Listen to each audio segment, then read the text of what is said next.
اعوذ باللہ من الشیطان الرجیم، بسم اللہ الرحمن الرحیم۔ ایک بہت ہی اہم سوال وہ یہ کہ جمعہ کے دن آپ نے جمعہ کی نماز کی نیت کیسے کرنی ہے، اور اگر آپ جمعہ کے دن ظہر کی نماز پڑھتے ہیں تو آپ نے ظہر کی نماز کی نیت کیسے کرنی ہے۔ سب سے پہلی بات یہ کہ جمعہ کے دن آپ کو اختیار ہے کہ آپ نماز جمعہ پڑھیں یا نماز ظہر ادا کریں، کیونکہ نماز جمعہ واجب تخییری ہے، یعنی آپ کو جمعہ کے دن اختیار ہے کہ آپ جمعہ کی نماز پڑھیں یا نماز ظہر ادا کریں۔ اور اگر جمعہ کی نماز میں تمام شرائط موجود ہیں تو پھر آپ نے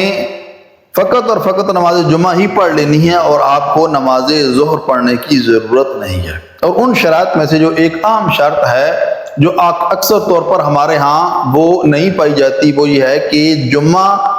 ضروری ہے کہ اپنے وقت کے اندر ہونا چاہیے۔ مثلا آج کل جو زوال کا وقت چل رہا ہے، جو زوال عرفی ہے، اس زوال عرفی کے بعد 40 منٹ تک آپ جو ہے وہ خطبے دے سکتے ہیں، اس کے بعد بغیر کسی فاصلے کے نماز جمعہ کی 2 رکعتیں پڑھنا واجب ہو جاتی ہیں، ضروری ہو جاتی ہیں۔ اگر زیادہ فاصلہ دیں گے، 40 منٹ سے لمبے کر دیں گے خطبے، یا خطبوں کے بعد فاصلہ دے کر نماز جمعہ کو ادا کریں گے، تو اس صورت میں آپ کی نماز جمعہ درست نہیں ہوگا اور پھر آپ کو ظہر واجب کی نیت سے ادا کرنا پڑے گی۔ جب آپ نماز جمعہ ادا کر لیتے ہیں اپنے وقت کے اندر جو اس کا صحیح وقت ہے، تو پھر آپ کو ظہر کی نماز پڑھنے کی ضرورت ہی نہیں ہے۔ اور اگر آپ نماز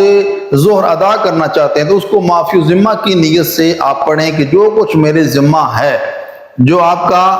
فریضہ ہے وہ تو پہلے ادا ہو چکا ہے، اب اگر وہ نماز ظہر جو آپ نے پڑھی ہے، اگر آپ کا جمعہ وہ درست ہے تو یہ کسی جو آپ کی قضا ظہر کی نماز ہے اس کھاتے میں چلی جائے گی، اور اگر کسی وجہ سے آپ کا جمعہ درست نہیں ہوا، اس میں کوئی شرط نہیں پائی گئی، تو اس صورت میں آپ کی وہ جو واجب ہے ظہر وہ ادا ہو جائے گی۔ اور جمعہ کے دن جو ظہر کی نماز پڑھی جاتی ہے اس کے لیے آپ نے جو عام نماز ظہر کی پڑھی جاتی ہے اسی کی طرح نیت کرنی ہے کہ میں پڑھتا ہوں 4 رکعت نماز ظہر واجب قربتاً الی اللہ۔